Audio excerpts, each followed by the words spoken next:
Masechet Psachim, Daftet, on va commencer par la Mishnah qui est en haut de la page. En Hosheshin, Shema Girera Hulda mi Bayit le Bayit ou mi Makom le Makom. Deim Ken, me Hatzer le Hatzer ou Me'ir le Ir. En la Davar Sof. Cette Mishnah nous enseigne que lorsqu'on a terminé la Bédika, on n'a pas besoin de s'inquiéter ou de s'angoisser par rapport au risque qu'il y a eu à nouveau du Hametz dans la maison par le biais d'une belette. À l'époque, les gens vivaient dans des endroits où il y avait de la terre battue. On pouvait avoir l'intrusion de toutes sortes de rongeurs, de souris, de khulda, de belettes, de fouines. Eh bien, ces bêtes-là pouvaient prendre du Hametz d'ailleurs et de le ramener à la maison. Alors, même lorsqu'on a terminé la Bédikat Hametz, on peut encore se dire, mais peut-être que la Khulda en a ramené durant la nuit. Alors j'ai fait la Bédikat Hametz le matin, je refais la nuit. J'ai fait la Bédikat Hametz la nuit, peut-être je refais le matin, et encore après.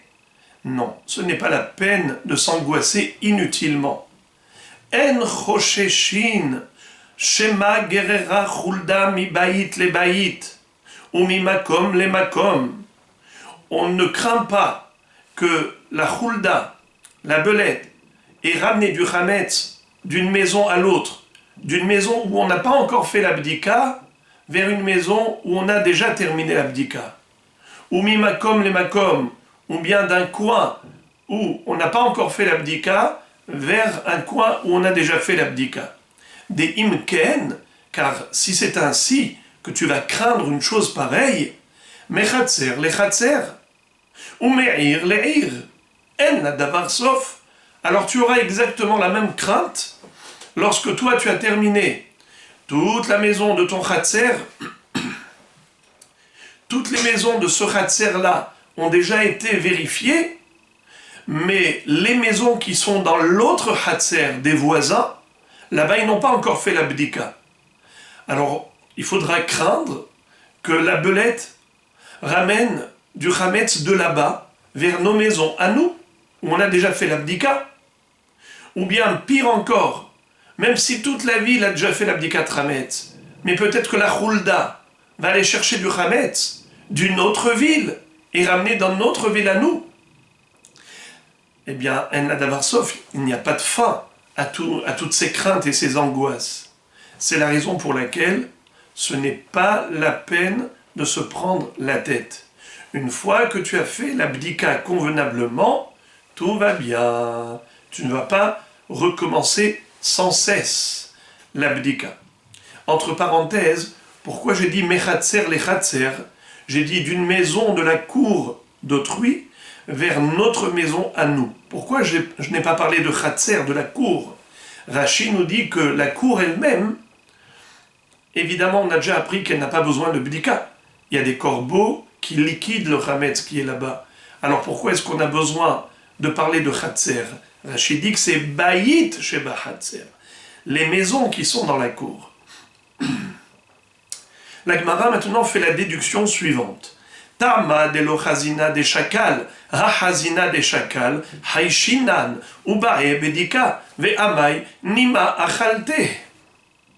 Milotnan, medorot ha'akum temeim, ve kama yishe b'mador, ve yehe amador tzarich bedika, 40 yom, ve afal pi she'en lo isha, ve chol makom shechulda ve chazir yecholim lahaloch, eno tzarich bedika. La Gemara s'interroge par rapport à ce que la Mishnah nous a dit. En hosheshin shema gerera khulda mi bayit le bayit. On ne craint pas que la khulda ait apporté du Hametz d'ailleurs vers notre maison qui a déjà été bédiquée. Mashma, sous-entendu, que si on avait vu la khulda ramener du Hametz d'ailleurs, alors, il faut refaire la bédika. Mais pourquoi? Mais si elle a apporté ce Hametz, c'est pour le manger. Ha péché asar ou ha péché hitir, la bouche qui a apporté ce Hametz, c'est cette même bouche qui va le liquider. Alors pourquoi on se prend la tête? Même si on avait vu de nos propres yeux. Or, de cette Mishnah, il en ressort que oui, il faut refaire l'abdika. Puisque la Mishnah nous dit qu'on n'a pas besoin de refaire l'abdika seulement par rapport au safek. En chosheshin. Mais si c'était sûr et certain que la bête a apporté du chametz, eh bien il faut refaire l'abdika. Lama. Mais elle a certainement mangé. C'est pas pour rien qu'elle a apporté. Dans les mots. Tama de l'ochazina des chakal. Toute la raison pour laquelle on n'a pas besoin de refaire l'abdika, c'est parce qu'on l'a pas vu prendre le chametz. Ha-hazina des chakal. Mais si on l'avait vu prendre le chametz, haishinan ou ba'ebdika, on craint que le chametz est encore là, et il faut refaire l'abdika. Ve'amai, et pourquoi? Nima achalte. On n'a qu'à dire que elle a mangé. Milotenan, n'est-ce pas qu'on a appris dans une Mishnah, Medorot ha'akum temeim. Les habitations des goïms sont considérées comme tamées. Pourquoi? Parce que il pourrait y avoir des avortons enterrés sous la terre dans leur maison. C'est-à-dire que lorsque la femme a fait une fausse couche, ou elle a avorté volontairement, où est-ce qu'elle a mis le fœtus, où est-ce qu'elle a enterré? Eh bien là-bas même, puisqu'il vivait, comme j'ai dit, sur la terre battue, pouvait creuser un trou et enterrer le fœtus. Or, un fœtus qui a déjà 40 jours depuis la conception, donc il a déjà atteint l'état embryonnaire, c'est un embryon, il a un statut de Adam, de Met, et donc il est Metamé Be'ohel. Celui qui rentre dans cette maison deviendra Tamé Met. Donc par crainte qu'il y ait un avorton enterré là-bas dans cette maison, on considère que celui qui rentre Bemedorot, Badira, dans la résidence, dans la maison du Hakoum, il est tamé. La Mishnah nous dit Vekama yishhe b'amador veyehe amador tsarich bedika 40 yom. Combien de temps faut-il que cette personne habite dans la maison pour qu'on craigne que dans cette maison il y ait un avorton? 40 jours. Car en effet, ça met 40 jours depuis la conception pour atteindre l'état embryonnaire. Même s'il n'est pas marié officiellement, nous craignons qu'il ait eu des relations hors mariage, prostitution et autres. Comme ça dit Rashi, Hashudim alaznut.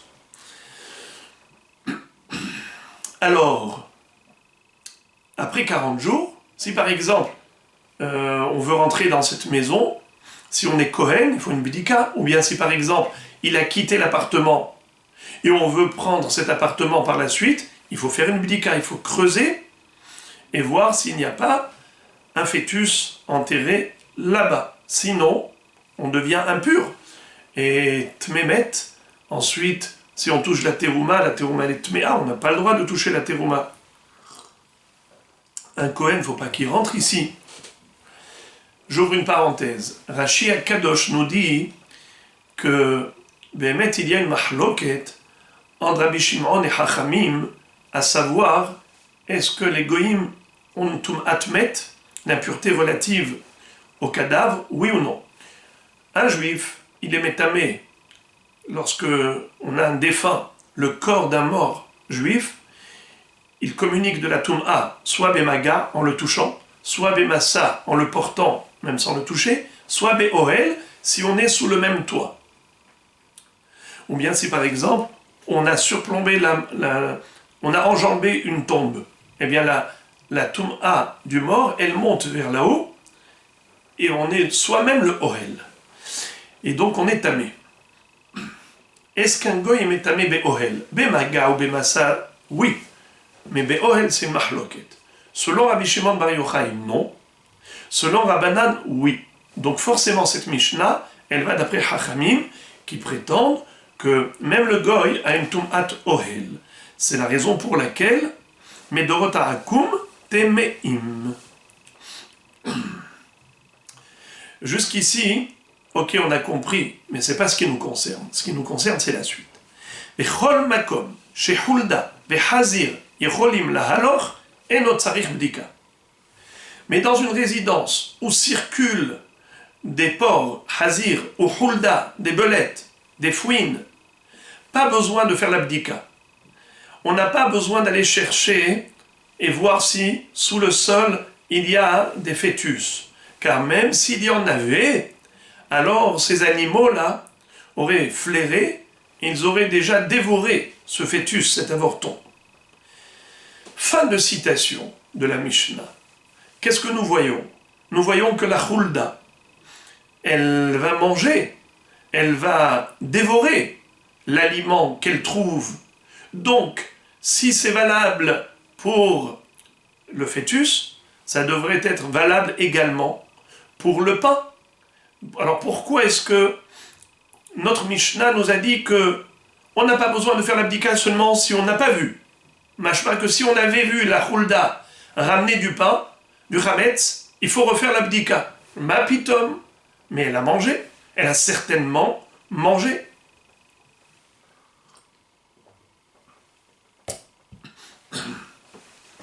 Réponse.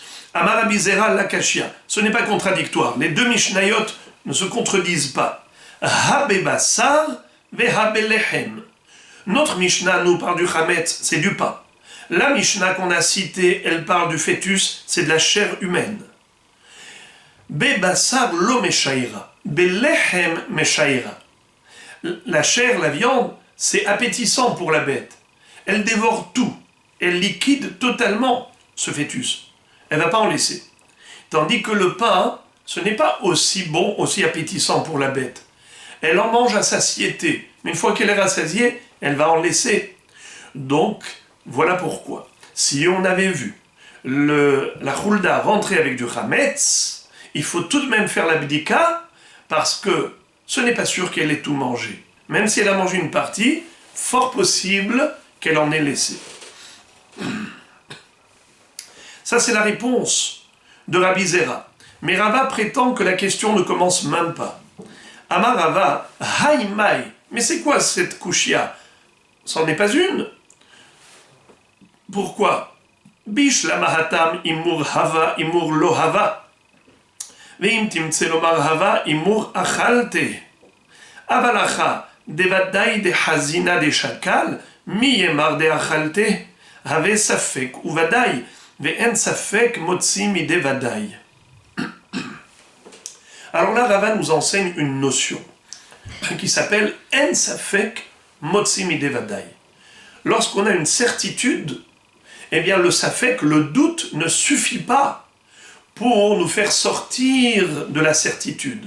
Exemple, on a vu la hulda rentrer avec du chametz. Ça, c'est une certitude. On l'a vu, le chametz rentrer. Maintenant, qu'est-ce qu'on se dit? Peut-être qu'elle a mangé, mais peut-être qu'elle ne l'a pas mangé. Alors, le chametz était certainement là. Est-ce qu'il a été liquidé par la hulda? Peut-être oui, peut-être non. Là, je dis, en safek motzi midevadai. Puisqu'on avait une situation de certitude, tu ne peux pas, sur la base d'un safek, t'échapper en disant « je n'ai pas besoin de faire l'abdika ». Parce qu'elle a certainement mangé, elle a peut-être mangé. Peut-être mangé, ça ne suffit pas pour retirer la certitude de la présence du chametz. Tandis qu'à propos de Medorot HaHakum, pourquoi a-t-on dit que grâce à la hulda au chazir, même s'il y avait un avorton, eh bien cet avorton a disparu, il a été dévoré. Parce que nous n'avions pas la certitude de la présence du fœtus.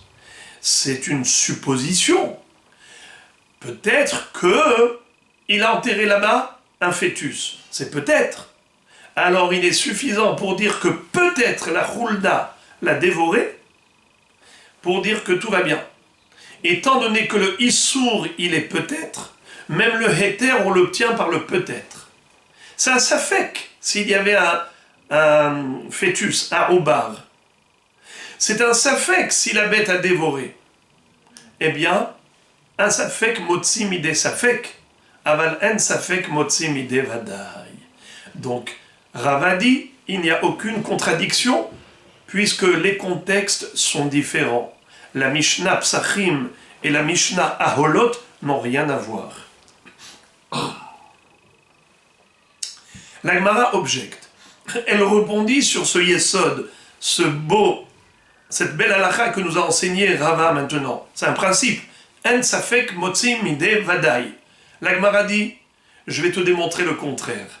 Je vais te démontrer que safek motzi mideh vadai. Même si on a un vadai issour, grâce à un safek heter, on peut autoriser.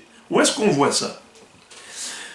La Gemara demande, ve'en safek motzi mideh vadai. Ah bon? Ve'hatanya. Pourtant, il est écrit dans la Braïta, Haver Shemet, un Talmid Chacham qui est décédé, Ve'iniach Megura Mele Aperot, et il a laissé un entrepôt plein de fruits en Eretz Israël qui nécessitait le prélèvement de la terouma et du maaser. On n'a pas le droit de manger des fruits tant qu'on n'a pas prélevé la terouma et le maaser en Eretz Israël. Ça s'appelle Tevel. Tevel, c'est très grave d'en manger. Tevel, ça veut dire tavlo, lotov. Donc, on dit comme ça. Un chaber, un talmid chacham, qui est mort, et il a laissé des fruits. Afiluhen beneyoman, même si ces fruits venaient d'être cueillis, d'être récoltés, on prétend que ces fruits sont cachers, ils ont déjà été prélevés. Harehem bechezkat metukanim. On présume que ces fruits sont déjà réparés. Le Talmid Chacham, avant de mourir, il a certainement déjà prélevé la terouma et le maaser. Fin de citation. La Gemara fait la déduction suivante. Vehahacha. Pourtant ici, devadai tevile, hanepere. Ces fruits, ils étaient certainement tevel. Donc ils étaient interdits. Vesafek merusarin, vesafek lo merusarin. Ensuite, on a un safek.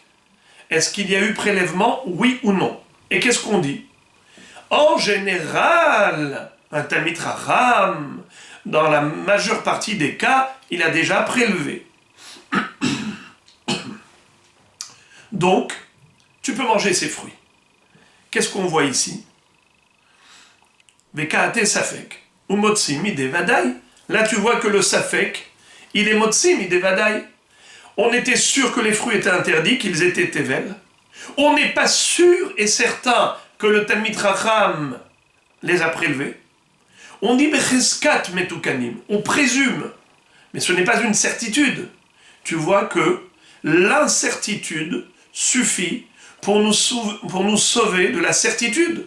On avait une certitude de Issour, on n'a pas une certitude de Heter, et tout de même on dit que c'est moutard. Tu vois que ça fait que Motzi, Mideh, Vadai. Ça suffit de dire que le Rov, la majorité, la majeure partie des fois où un Talmid Chacham a des fruits, il les prélève rapidement, alors grâce à cela, tu les as autorisés. Alors pourquoi tu me dis que En Safek Motzi Mideh Vadai? Vadai Motzi Mideh Vadai. Aval En Safek Motzi Mideh Vadai. Ce n'est pas vrai. Deux réponses la Gemara va nous donner. Première, Hatam, Vadai ou Vadai hu. De Vadai me'asre, que de Rabbi Chanina Choza'a. De Amar Rabbi Chanina Choza'a, Chazaka al Chaver, Sheno Motzi, Mitachat Yado, Davar Sheno Metukan. Première réponse, c'est qu'en réalité, c'est pas Vadai et Safek. C'est Vadai ou Vadai. Certes, on avait la certitude que les fruits étaient tevel, donc interdits à la consommation. Mais on a également la certitude que le Talmid Chacham a déjà prélevé avant sa mort. Car Rabbi Chanina Choza'a nous a enseigné Chazaka al chaver she'eno motzi mitachat yado davar she'eno metukan. Un Talmid Chacham, tout ce qu'il a chez lui à la maison, c'est kasher. On présume qu'un Talmid Chacham, tout ce qu'il a dans la main, il ne va pas le lâcher tant qu'il ne l'a pas corrigé sur le plan halachique. Ces fruits qu'il avait dans la main avaient besoin de prélèvement, c'est sûr qu'il les a effectués. Il a prélevé la terouma, le maaser. Il ne fait aucun doute qu'il a réparé ses fruits, c'est-à-dire il les a prélevés. Hazaka al-haver she'eno motzi mitachat yado davar she'eno metukan. Et donc par conséquent, tu peux manger ces fruits tranquillement.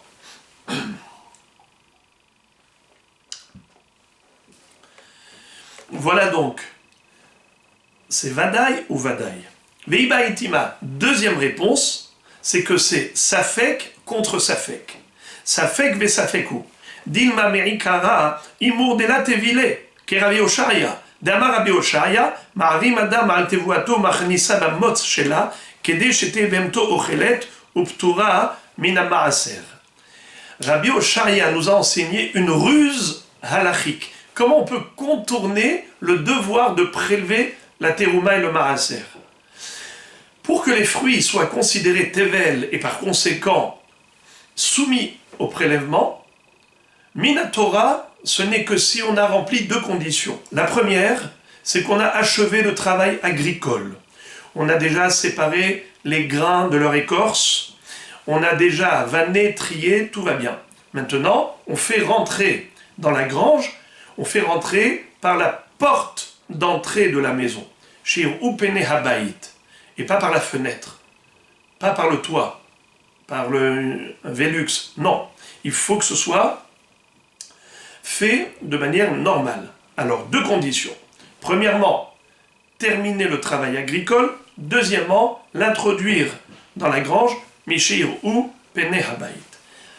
S'il manque l'une des deux conditions, il n'y a pas de chiyuv de trumot ou maasrot. Mais tout de même, les chachamim ont dit, attention, tu ne peux manger que achilat aray, pas achilat keva. Un repas light, une consommation légère. Entre autres, donner à manger à son animal, c'est considéré comme achilat aray, une consommation légère. Car donner des aliments qui sont aptes à l'homme aux animaux, ce n'est pas quelque chose de régulier, de fixe. C'est pas achilat keva. Alors je répète, midera banane, bien que ces fruits soient dispensés minatora, mais midera banane, ils sont chayavim, ils sont soumis au prélèvement. Si on mange achilat keva. Alors regardez. Rabbi Oshaya nous dit, ma'arim adam, al tevu ato, ou machnisa bamot shela. Un homme peut faire une orma, une ruse, une astuce, par rapport à sa tevoua. Et il a fait rentrer chez lui à la maison avec le motz, avec les écorces. Kede shete behemto ochelet, uptura mina maaser. Pour que sa bête, son animal, puisse manger sans avoir à prélever le maaser. Alors, la Gemara dit, voilà, il est fort possible que ce Haver Shemet, ce Talmid Chacham qui est décédé, pourquoi on peut manger les fruits chez lui sans problème? On mange même achilat keva. Pourquoi? Parce qu'il se peut que Bichlal, ces fruits, n'ont jamais été soumis au prélèvement minatora. Ils n'ont jamais été tevel, donc ils n'ont jamais été interdits par la Torah. Peut-être qu'il les a fait rentrer à la maison avec leur motz, avec le son, avec les écorces. Et ce n'est qu'à la maison qu'il a terminé le travail, pas dehors. Et de ce fait, ces fruits-là n'ont jamais été tenus, n'ont jamais été soumis au devoir de prélèvement. Ils n'ont jamais été frappés d'interdiction de tevel. Alors peut-être oui, peut-être non. Peut-être qu'il les a fait rentrer normalement, donc Rayav, de Maaser, de Trumot ou Maasrot, Minatora, c'est du Tevel. Peut-être non, puisqu'on n'a pas de certitude des antécédents, de l'antériorité du traitement de ces fruits. Alors maintenant, je dis, peut-être qu'il les a prélevés. Même si tu vas me dire qu'il les a fait rentrer normalement, mais peut-être qu'il les a prélevés. Alors, Safek, Motsi Midé Safek. C'est un Safek Sfeka. Safek, si Bichlal, ces fruits étaient Chayav de Maaser. Et même si c'était le cas, peut-être qu'il a réellement prélevé. Donc le contexte du Issour était Safek. Je peux m'appuyer sur un Safek pour autoriser. Tandis que le Hametz, que j'ai vu la Hulda rentrer avec le Hametz, ça c'est déjà une certitude de Issour. Je ne peux pas autoriser et permettre cette maison sans médicat, en disant que peut-être qu'elle a mangé, car c'est sûr qu'elle a fait rentrer, mais ce n'est pas sûr qu'elle a mangé. Tandis que là, ce n'était pas sûr que les fruits étaient tevel, car il se peut que depuis le début, il les a fait rentrer à la maison en tant que de perot chez Enam Gmorim, c'est-à-dire qu'il n'avait pas achevé le travail agricole. Je relis dans les mots. Veiba itima, si tu veux, je peux te dire encore. Safek, ve safek, ou. C'est un safek contre safek. Dilma, peut-être, mais Ikara, depuis le début, Imour, je peux te dire, Delot Evile, ça n'a jamais été Tevel. Comment? Qui Rabbi Oshaya? Comment enseigner Rabbi Oshaya? De Amar Rabbi Oshaya. Ma'arim Adam al Tevuato, ou Machnissa Bamos Shela. Un homme peut faire une ruse. Et comment? Pour éviter de prélever le maaser, il prend la tevoua, les céréales, Machnis Bamot Shela, il fait rentrer à la maison avec le motz, avec les écorces, Kede Shetehe Behemto Ochelet, Uptura Mina Maaser, afin de donner à manger à sa bête sans prélever le maaser.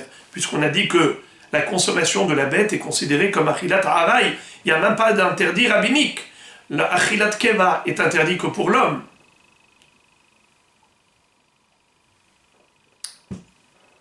Voilà donc comment la Gemara a répondu. Encore la même question. Une objection qu'on va adresser à Rava. Comment tu peux affirmer que en safek motzi midevadai? Je vais te prouver que oui. Ve en safek motzi midevadai ve atania. Amar Rabbi Yehuda. Maase beshifrato shel matzik ehad berimon. Shehetila nefel labor. Uba kohen ve tzitzbo. Lida im zachav hu im nekevahi.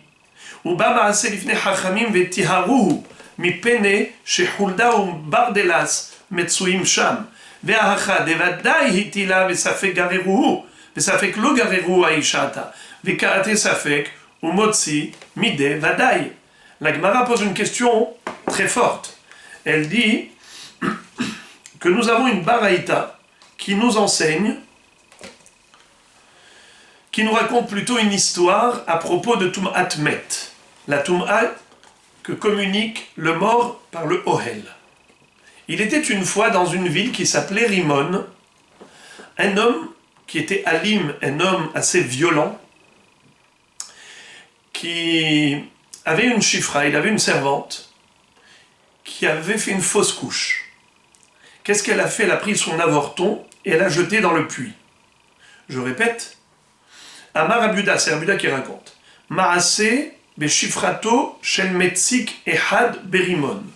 Il était une fois la chifra d'un matzik. Matzik, c'est un homme qui embête les gens, qui était Gavra al-Lama, un homme violent, Berimon, dans la ville de Rimon.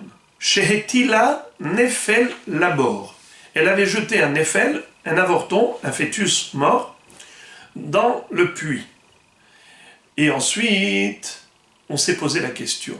Quelle question? Vous savez que une femme qui fait une fausse couche, c'est comme une yoledette, une femme accouchée. Elle a les mêmes halachot, à savoir qu'elle est tméa pour son mari, elle est tméa elle-même, si elle touche la terouma ou autre, pendant 7 jours. Si c'est un garçon, pendant 14 jours, si c'est une fille. Au-delà de cette période, elle va au mikvé. Et là maintenant, si elle va au mikvé, ça y est, elle est téhora pour son mari, elle peut aller avec le evet ivri par exemple, puisqu'on parle d'une chifra, il n'y a pas de problème. Mais attention, ça ne peut durer que 33 jours supplémentaires pour un garçon, ce qui fait 33 plus 7 égale 40, ou 80 jours pour une fille, 66 jours plus 14 jours d'impureté plus 66 jours, où ça s'appelle Dam Toha, même si elle avait du sang après ce mikvé, elle est considérée comme Tehora, Minha Torah. Minha Torah, les Géonim ont interdit. En tout cas, quel est le din de cette femme-là? Eh bien, ça dépend. Si elle est Yoledet Zachar, si elle a eu un garçon, elle n'aura que 7 jours de Tum'a et 33 jours de Dam Toha. Le 41e jour, elle a le korban à apporter.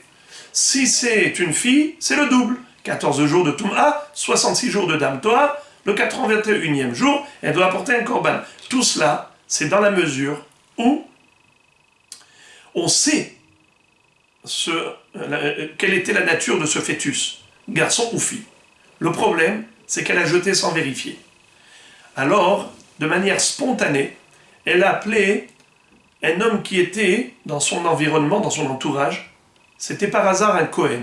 Ce Cohen n'a pas réfléchi, ni une ni deux, il court pour aller voir ce qui se passe au fond du puits, pour aller voir si c'était un fœtus, garçon ou fille, pour rendre service à cette chifra. Ba Cohen ve'etzitzbo.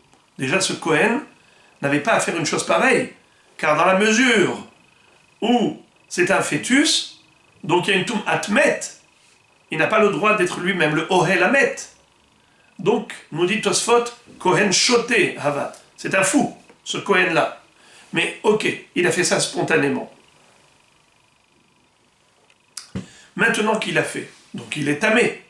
S'il est tamé, il doit aller se faire asperger dans le Beth Amikdash avec l'eau mélangée aux cendres de la vache rousse, 3e jour, 7e jour, aller au mikvé, d'accord ? Alors maintenant, étonnamment, quand on a posé la question aux Hachamim, ils ont dit il est tahor. Ce Kohen n'est pas tamé. Ba Kohen ve'tzitzbo leda im zachavhu im nekevahi ou ba ma'aseh lifnei Hachamim ve'tiharuhu. Quand il est venu pour voir si c'est un garçon ou une fille, finalement il n'a rien vu. Et donc c'était tout noir au fond du trou, il ne voit rien du tout. Les Chachamim ont dit il est tahor. Mais peut-être que dans ce noir-là, il y avait un fœtus. Pourquoi ils l'ont autorisé ? Car au fond des puits, il y a très souvent des belettes. Ou bardelas. Rashi dit que c'est un putois. Ailleurs, Rashi a traduit bardelas par putois. Rashi traduit ici bardelas, putois, si je comprends bien le français de Rashi. Donc, il y a des bêtes, des bestioles au fond du puits, telles qu'une belette. Et qu'est-ce qui nous permet de croire ? Qu'est-ce que ça nous permet de croire ? Que ces bêtes-là ont immédiatement pris le fœtus, l'ont ramené dans leur tanière, et dans la tanière, nous dit Tosfot, il y a un rochav tefah, c'est-à-dire que, étant donné, Rashi le dit, stam hor shel hulda o bardelas poter tefah, puisqu'il y a un espace suffisant pour que la toum'a puisse résider à l'intérieur, il y a un tefah, la largeur du poing, donc la toum'a, elle n'est pas comprimée, elle ne monte pas jusqu'en haut. Donc même si il est venu, il s'est penché au-dessus du puits, alors dans le puits lui-même, nous disons que le fœtus n'est plus là, car il a été tiré par la chulda, il a été tiré par la belette. Mais peut-être qu'il était au-dessus de la tanière, et donc il devient tamé. Réponse, nous dit Rashi, en général cette tanière a un trou d'un espace minimum de un tefah. Alors tout va bien. D'accord. Voilà pourquoi ils l'ont cachérisé. Ils ont dit qu'il est tahor. Ve'acha. Et pourtant ici, devadai hitila. On est certain que la femme, elle a jeté là-bas un fœtus.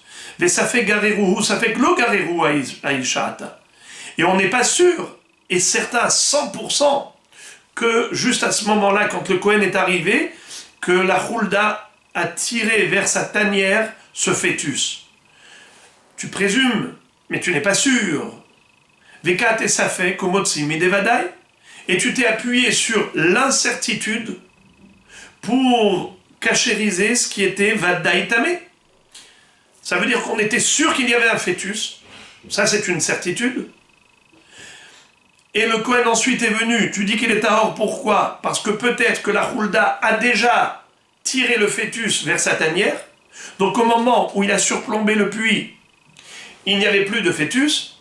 Oui, mais tout ça, c'est des suppositions. C'est un safek. Et pourtant, tu vois que grâce au safek, on a été matir le vadaï. Safek, motzi, midé, vadaï. Il y avait vadaï et nefel. Il y a un safek. Est-ce que le nefel était encore là au moment où le Kohen est venu ? Et on s'est appuyé sur le safek que la Hulda l'a tiré pour dire que le Kohen est tahor. Alors c'est contraire au principe enseigné par Rava, qui nous a dit En safek motsimi devadai.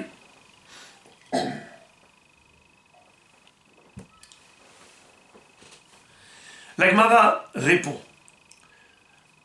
c'est faux. Lo tema sheitila nefel labor.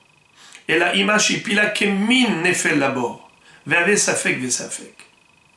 Si c'était vadai nefel, alors tu as raison. En safek motsimi de vadai. Mais là, on parle d'un cas où ce qu'elle avait jeté, ce n'était pas un fœtus lui-même, le corps d'un fœtus.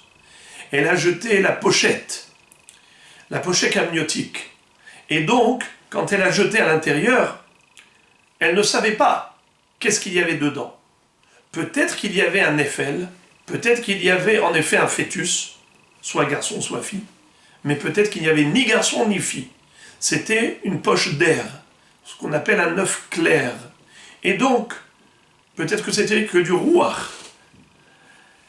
Donc on a ici un safek et un safek. Safek, est-ce qu'elle a jeté un néphel? Et même s'il y avait un néphel, ça fait que la Hulda l'a tiré vers sa tanière. Donc safek, motsimi de safek. La même réponse. Dans les mots, la tema shetila néphel labor. Ne dis pas qu'elle a jeté un néphel, un avorton, dans le puits. Et la image pila kemin néphel labor. Elle avait jeté dans le puits une pochette qui ressemble à un fœtus. C'est-à-dire, peut-être qu'il y avait dedans un fœtus, peut-être non. Vea vesafek, vesafek. Et donc, c'est un safek contre un safek. La Gemara objecte, elle veut réfuter cette réponse. Et elle dit, Veha, ledaim zacharu, imnekevahi, katane. Je comprends pas. Mais c'est pas ce qui est écrit dans la Braïta. Dans la Braïta, il est dit qu'elle a appelé le Kohen pour voir est-ce que c'est un garçon ou une fille. Sous-entendu qu'on a la certitude que c'était un fœtus. On n'a pas dit pour savoir si c'était un fœtus ou pas. La Gemara dit qu'il faut corriger. Harika amar, leda im ruach ipila im nefel ipila, veim timtse lomar nefel ipila, leda im zacharu veim nekevahi.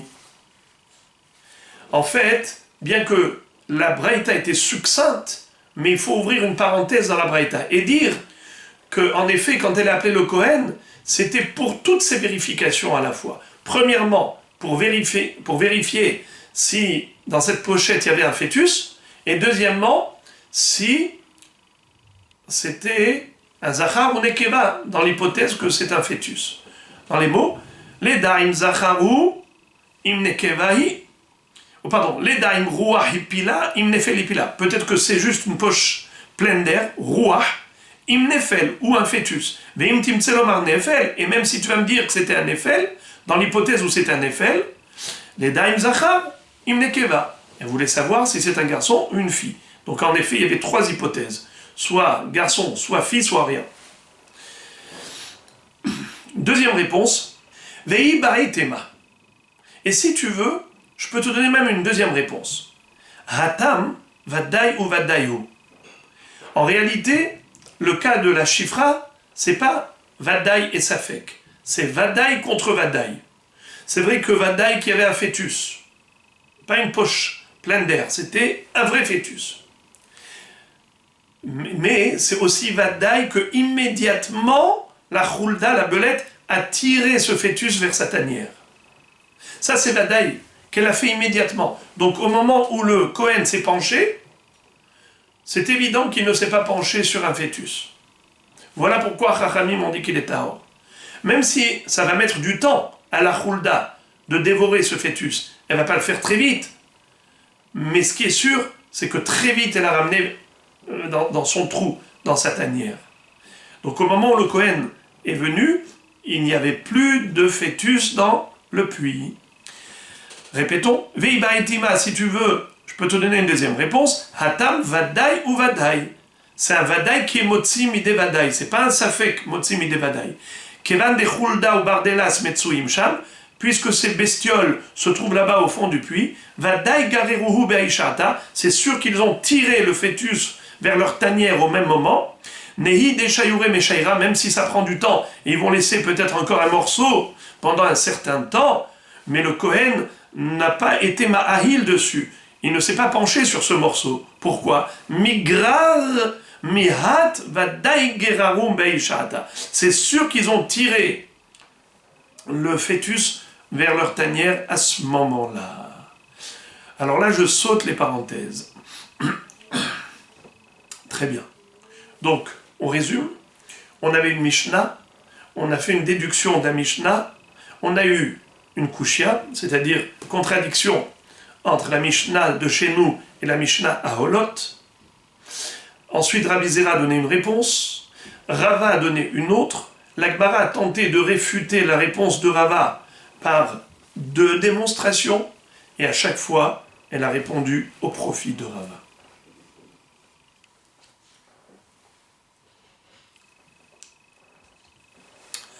Et maintenant, la Gemara s'étonne par rapport au din de la Mishnah. On a dit dans la Mishnah, En chosheshin shema girera chulda mi bayit le bayit. On ne s'angoisse pas.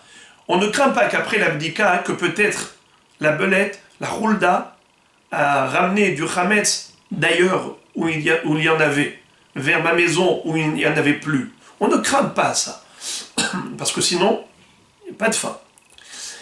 La Gemara se demande, Umi amrinan, est-ce que nous disons En chosheshin shema girera chulda, qu'on ne craint pas que la chulda ait ramené du chametz d'ailleurs, veha katane sefa, ma shemeshayer yanihenu betzina, shelo yehe tzarich bedika aharav.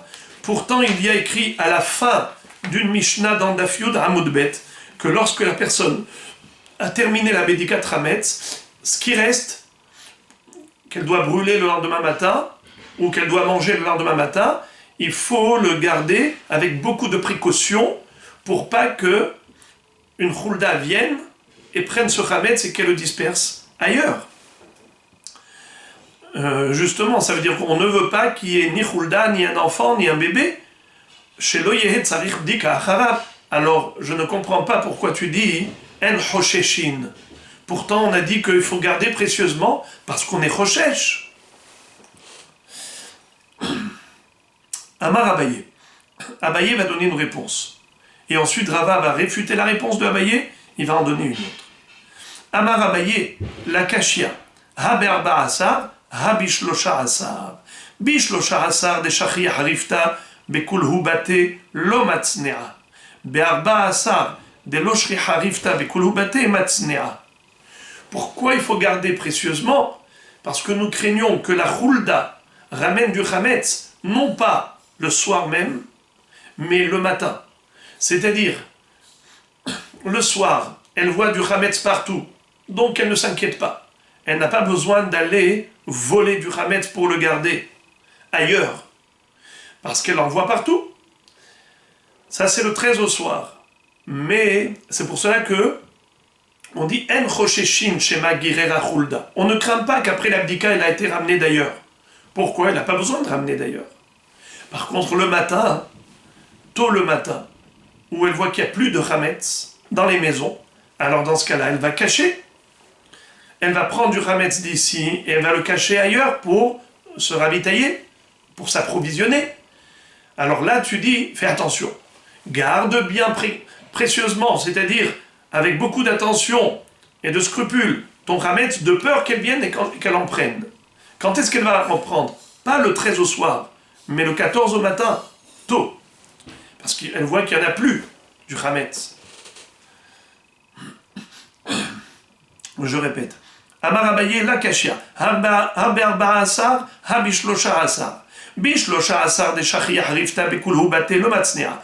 Le 13 au soir, où elle trouve encore beaucoup de chametz dans les maisons, elle n'a pas besoin d'être matznia. C'est pour ça qu'on dit En chosheshin shema girera chulda mimakom le makom.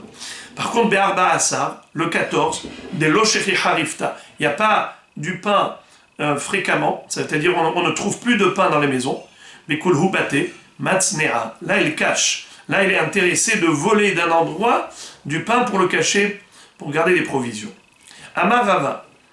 Rava va objecter en réfutant Abaye presque avec ironie. Et il dit Vechi hulda nevi ahi deyad'a dehaidana arbisar velo afe ade orta ou meshaira ou metamra. Est-ce que la belette, c'est une prophétesse pour savoir qu'aujourd'hui, différemment de tous les jours, on ne va pas fabriquer du chametz? Mais pourquoi si tous les jours, elle était tranquille, aujourd'hui aussi elle sera tranquille? Elle n'est pas censée connaître la halakha, de savoir qu'aujourd'hui, depuis le matin, où on va brûler le chametz, jusqu'au soir, où on va manger de la matzah, il n'y a plus de pain? Elle n'est pas censée le savoir. Alors pourquoi tu veux qu'elle aille voler du chametz et en cacher? Je répète. Amarava vechi hulda nevi'ahi deyad'a dehaidana arbisar, qu'aujourd'hui c'est le 14, vélo a fait, et on va pas être au fait, on va pas cuire du pain, adle urta jusqu'au soir, ou meshaira ou metamra, il va en laisser pour en cacher des provisions. Alors cette réponse de Abaye n'a pas satisfait Rava. Alors il faut donner une autre réponse à cette question. Et là, Marava,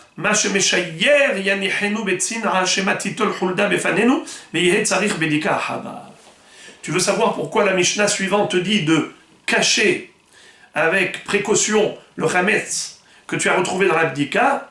C'est pas parce que nous craignons que peut-être elle va voler, va aller ailleurs, et après tu auras besoin de chercher où est-ce qu'il est ce morceau. Non, c'est que nous craignons que devant toi, elle ose venir cette roulda et prendre du chametz. Et quand tu vas voir qu'elle a pris du chametz, là tu auras l'obligation d'aller le chercher, ce chametz. Et tu vas devoir refaire l'abdika. Pour éviter ce tracas, tu as tout intérêt à bien garder dans un sac tout le chametz que tu as trouvé pendant l'abdika. Pour pas te retrouver dans cette situation où devant tes propres yeux, la choulda va venir et en prendre et va s'enfuir avec, et tu vas devoir aller refaire l'abdika. Shema titol choulda befanenu veyehet tzarich bedika harav. Tanya Kabate de Rava, la Gemara trouve une baraïta comme appui à ce que vient de dire Rava. Si quelqu'un, après l'abdikat chametz du soir, il a l'intention de manger encore du chametz, comment doit-il se comporter? Ce qu'il a trouvé, qu'il le garde bien dans un coffre, de manière à ce que ce soit inaccessible, pour pas qu'il y ait une hulda qui vienne et qui prenne devant nous. Et ensuite il va devoir refaire l'abdika parce que on ne sait pas où est-ce qu'elle a caché ce morceau. Rav Mari Amar Gzera Shema Yaniach Eser Veimtsa Tesha. Rav Mari dit que la crainte est la suivante, que peut-être qu'il va garder 10 morceaux et après le lendemain matin il va trouver que 9.